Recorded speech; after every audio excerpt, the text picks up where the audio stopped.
Tribunal সংক্রান্ত বিষয় নিয়ে শুভেন্দু অধিকারীর দ্বারস্থ হতে চলেছে তৃণমূল। পাশাপাশি মসজিদে মসজিদে মাইক খোলা নিয়ে একটি বিতর্ক তৈরি হয়েছে। প্রশাসন বলেছে কোর্টের অর্ডার, কিন্তু বিরোধী দলগুলোর পাল্টা কটাক্ষ যে শাসক বিজেপি তারা কিন্তু একে অপরকে কটাক্ষ করছে। এ প্রসঙ্গে একটি সমঝোতায় পৌঁছতেই মুখ্যমন্ত্রীর দ্বারস্থ হতে চলেছে ঋতব্রতপন্থী তৃণমূল।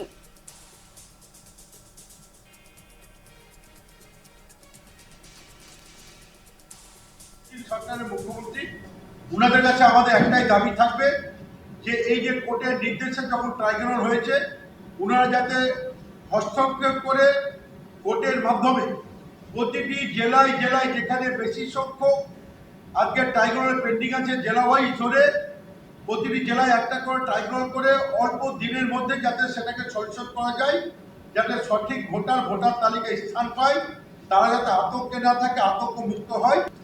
তার কারণ একটা পার্টিকুলার ধর্মীয় আচরণ করতে গিয়ে যদি স্থানীয় স্তরে প্রশাসন নিজের মতো করে হস্তক্ষেপ করেন, এটা কিন্তু দুর্ভাগ্যজনক ঘটনা।